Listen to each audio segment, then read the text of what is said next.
What's up everybody and welcome to the channel. In today's video, we're going to take a look at the all-new 2025 Nissan Murano. This one is the Platinum all-wheel drive, finished in Aurora Blue and has an MSRP at $51,500.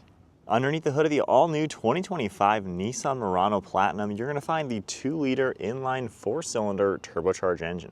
This makes 241 horsepower with 260 pound-feet of torque, has a 9-speed automatic transmission, of course an all-wheel drive system, and then curb weight is 4,400 pounds. It runs on an 18.7 gallon fuel tank, and you can expect 21 miles per gallon in the city with 27 out on the highway, and max towing capacity is 1,500 pounds.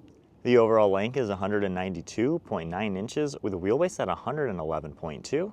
Width is 78 inches with height at 67.9, and then ground clearance is 8.3 inches. Moving on to the exterior styling, the 2025 Murano has a pretty cool look, especially in this color along with the black up on the roof. For the front end, you have a pretty neat design. You can see the headlights up above with the triple beams. They got black all around them as well. Has a really nice design with the dark housing. And then down below that, you're going to get some daytime running lights that are integrated into the grille design itself. You have the Nissan logo right in the center with a forward-facing camera. Then I like this black strip up in front. It even says Murano into it, blending very well into those headlights. And then you can see the grille has some gray color to it. Down below we get some gloss black trim, more parking sensors, an opening to provide cooling to the intercooler, as well as a safety sensor. Has a neat look. I think it's a huge step up from the outgoing model, which was definitely showing its age, pretty outdated looking. So I like the new style, very modern and pretty luxurious too. It has a really sleek look. Got some sharp body lines throughout that hood, fading into the windshield, and then smooth lines all around this front fender. You can also see some sharp body lines for the fender portion itself, and then a cool set of 21-inch wheels. You got a multi-spoke design with a 2-tone color. Then you can see more of the black color for the side skirts with trim in the lower portion of the doors. We also have body color door handles as well as black mirror caps with LED turn signals and a side view camera. You can see some chrome trim throughout the windows and then all the black for the roof. Up above, you're also going to get a panoramic sunroof. You can see the large piece of glass. For the side profile, you have a really nice design. I like the proportions to it. This color actually kind of has a color shift to it. You can see how much lighter it is in the sun, and then you get a really deep blue and purple for the shaded areas. That trim piece cuts downwards towards the taillights, making the roof kind of disappear in a sense. And then you have these really wide rear fenders. Has a really cool look, how the windows kind of come to a point and you kind of get an X style with the black and that silver trim. Integrated spoiler up on top that blends seamlessly into the roof line. Got your third brake light down below, and then a massive LED bar for the taillights. Really nice design with the blacked out housing, Nissan badge, as well as this button right there to pop the rear. Murano is spelled out in a huge design. You also have the Platinum logo. And then down below we have gloss black, some gray trim, and all of your parking sensors. All-wheel drive badge on the left side. And then it comes together really well. This is definitely a huge step up, a nice modern design for the new Murano. Taking a look at the key fob, you're going to get remote start, lock, unlock, and the power tailgate. If I go ahead and lock it, you're going to get the power folding side mirrors. Then you can just keep the key fob in your pocket, grab the handle, pressing that button, it'll automatically unlock, and we can check out this interior. So this has a really neat blue-green color leather with the quilted pattern. For the door panel, you're going to get a 3-tone design. You can see the black up above, soft touch material with the contrast stitching, then this nice gray trim with ambient lighting, release handle, memory seating, and then all the controls down below. More of this greenish blue color with nice padding, really nicely appointed, and then just some black plastic down below with storage. The driver's seat is going to get the nice power controls with adjustable lumbar. We have massaging seat settings, and then this color with the perforations throughout the center. So definitely a premium looking seat. I love the contrast stitch up above with more perforations. This is the black color, so we got the cool 2-tone going. So definitely a sweet looking interior for the Murano. I wasn't expecting this. And then a 2-spoke unique design for the steering wheel, flat bottom look with contrast stitching, then the badge right in the center. And then now inside the 2025 Nissan Murano, keep my foot on the brake, we can go ahead and fire it up. Got the comfort access, 2 12.3-inch screens as well. On the steering wheel, we got the Nissan badge in the center, controls on the left side for all of the cruise control as well as volume, and then controls on the right side to adjust the center screen as well as the right screen. I do like how you can configure this really easily and just go left and right. You can easily use this dial to go into different settings on the screen itself and then go back and forth into this screen. So for the gauge cluster, you're going to get the tach and speedometer, and then you can scroll up and down, see a few different things of information. Of course, scrolling left and right, seeing everything you're used to seeing. For the center, you have all sorts of different settings. You can also adjust the display, just giving it a little bit different design. So pretty nice overall with everything that you're going to see in the screen. Really what you're used to seeing on many Nissan and Infiniti vehicles. Over on the left side, you're going to see one of your air vents. We have the steering intervention, heads-up display, heated steering wheel, park and brake down below. Large air vent with more of this plastic trim, and I like how this soft touch fades into the dash. You have more of this stitching up above. You can see the heads-up display unit as well, and then more of the soft touch all throughout it. So definitely a pretty cool layout to everything. You can see ambient lighting underneath there as well with more of that trim. And then for the multimedia screen, you have a pretty nice design with everything. Lots of different tiles that will pop up. You can continue scrolling. We have massage seating you can go into right here, and you can back out of there. We have garage door buttons, different camera settings you're able to adjust, more information. You can scroll on this left side with all the different shortcuts for audio, phone integration, Google Assistance. You have apps as well. And then down below is where you're going to get all of your climate controls staying in a fixed design. So you can tap the center, you're going to get the whole main screen, heated seats, different zones, fan speed, temperature, as well as heated steering wheel. And then if you go back to the home menu, if you just tap these corners, you can actually get just a shortcut to heated seats and some temperature settings. Now if we go ahead and put this into reverse, you're going to get the backup camera popping up with a top-down view. Then you can configure different views by just toggling everything like that. And then if we go ahead and just pop it into park, you can also tap your shortcut for the camera, and that will come up with a different view as well, where you can toggle that front view, all the different quarter views, everything like that. Really nice the way it's designed like that. You have a 3D view as well you can adjust.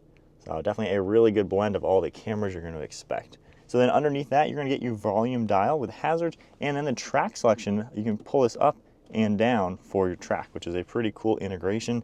Got Murano name written out as well. And then right here is a lot of your physical climate control. So not only are they in the screen, but you have them down here. This is a haptic feedback. You might be able to hear just that slight little bump. You just give it a little bit of pressure and the whole panel will move slightly, and you can make all those adjustments. There's going to be some plugs down below with wireless phone charging. Drive mode select is over here. It will pop up with your 3 different drive modes. Then we have the auto start stop, obviously your gear selector, and then more of this soft touch material with the contrast stitching. There's storage down below, all hidden storage throughout that center, and then more of that stitching for the armrest. Popping that, we have quite a lot of storage space all down below that. And then for the glove box over here, opens up with a nice large bucket. One last look at the interior. I think the new Murano comes together very well with a really good use of materials. Pretty nice layout. Tech is pretty nice as well. And I definitely am enjoying the color combination. Super cool. Makes this interior feel pretty special. Got a nice large panoramic sunroof with the sunshade, all those controls up above, sunglass holder, and then a thin mirror with the garage door buttons underneath. Taking a look at the rear seat space, I can just grab the door handle and open it up.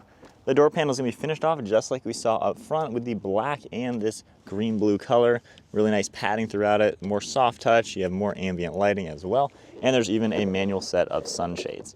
For the back seats, same color as well with all the perforations throughout the center, and then you can see the same black with all that quilted leather. This can seat 3 people. The center seat, you can pull this down. You're going to have a nice armrest with cup holders and storage. There are air vents back here as well, along with 2 plugs, heated seats, and then storage over on the passenger side. Then you can grab the lever up here, and these will fold down nice and flat for better cargo space. So sitting in the back seat with the 2025 Murano at 5'11", I do have about 2 or 3 inches of headroom, and then even with the driver's seat slid back with the comfort access, I still have really good legroom. Now the seat bases, they do seem a little flat, so my legs don't have as much support as I would like. The backrest is at a good angle. They're not adjustable, but just still does feel pretty good. You have quite a lot of glass in here, of course, with that panoramic roof as well.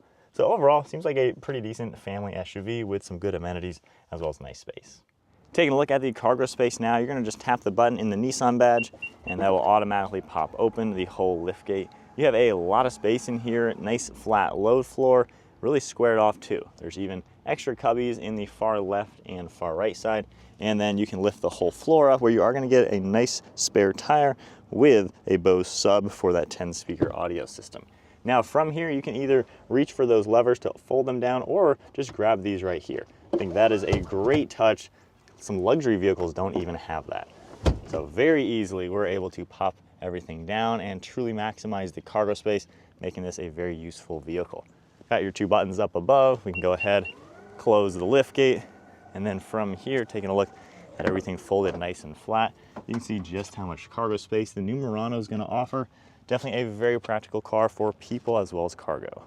All right, so setting off now in the new Murano.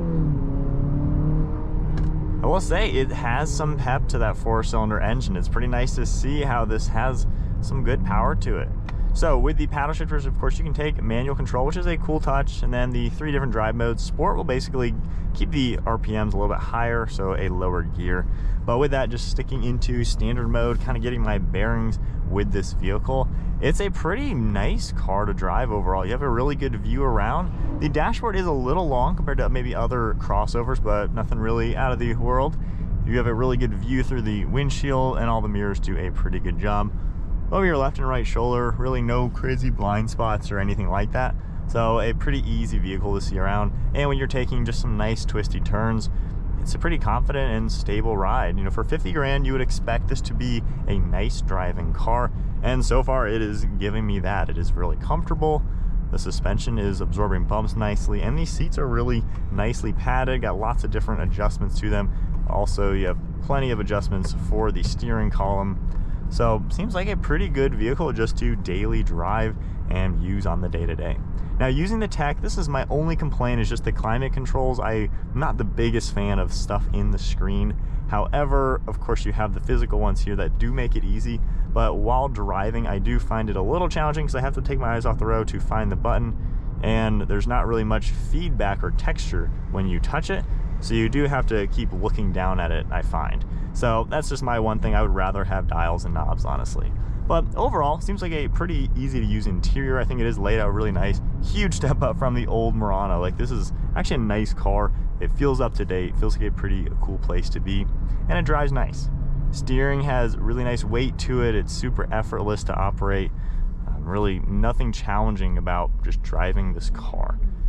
So nice to see those aspects. You got the tech you need, and the build quality feels good. The fact that so many aspects are soft touch, it actually feels like a higher quality vehicle. I think they've really done a good job giving this a luxury vibe to where it's hard to find the true competitors, because if you look at the other brands like Nissan, you know, Toyota, Honda, I don't know if they really have a $50,000 two-row crossover like this that feels this luxurious. And then when you look into the luxury brands like maybe Mercedes, BMW, or Audi, seems like their versions of this are going to be like 60 grand. So this is kind of a sweet spot in price point to where it actually feels really nice, like a premium car, and yet it's a more normal brand, and yet, I don't know, it's kind of in between the normal brands and the luxury brands, and I feel like it drives pretty nice.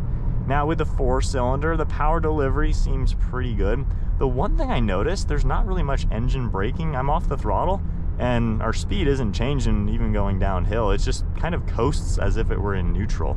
So one thing I've noticed, even slow speeds, like we're going uphill and it's barely dropping in speed. So there's really just not much engine braking when you take your foot off the throttle, which is taking a little bit getting used to. Just kind of coasts like it's in neutral, which is a little interesting. So some things that I'm noticing with this car that I like, it seems like a pretty refined vehicle. It doesn't ride like a Audi or a BMW, so it's not at that level of refinement and like just high quality driving. However, this rides better than most Hondas and Toyotas, honestly. It feels like a premium vehicle, kind of in that sweet spot. Maybe a Mazda or something would kind of be the best competitor to this. Like I said, it's kind of an interesting point to where 50 grand, you know, it's a bit more than your typical CR-V or RAV4. So maybe it's more on line with a loaded up Honda Passport or maybe a Lexus. So kind of an interesting car with, I guess, not the most competitors. It's almost in its own lane. But with that, I feel like it makes this new Murano stand out. I think the styling is really cool. It's got the unique new look. I know we saw it on the new Nissan Kicks, and then this came out right after that. Kind of has that same vibe. So I think it looks cool. It makes it look unique, stands out. It definitely looks much different than your typical crossover, which most crossovers, honestly, they end up looking the same and becoming the exact same as every other vehicle in the class. It is an ultra competitive market. Now this Murano, honestly, it doesn't give me that vibe of it's just the same crossover like everything else. So my only complaint is the climate stuff, and this goes all across the board with every vehicle that's all in the navigation screen. I think it's annoying. I would prefer a physical fan dial, physical temperature dials, and physical heated seat buttons. It's not that hard to do. It looks fine. I don't think anybody actually thinks it looks ugly. My only complaint, I think maybe Nissan listened to me. In the Aria that I filmed last time, I felt like these buttons, you kind of had to press hard, and this is hard plastic, so when you're pressing your finger into something hard, it's not the most comfortable thing for your finger joint. Your fingers are small, and just pressing hard onto a hard surface doesn't make much sense. It's nice to press a button with like a spring resistance.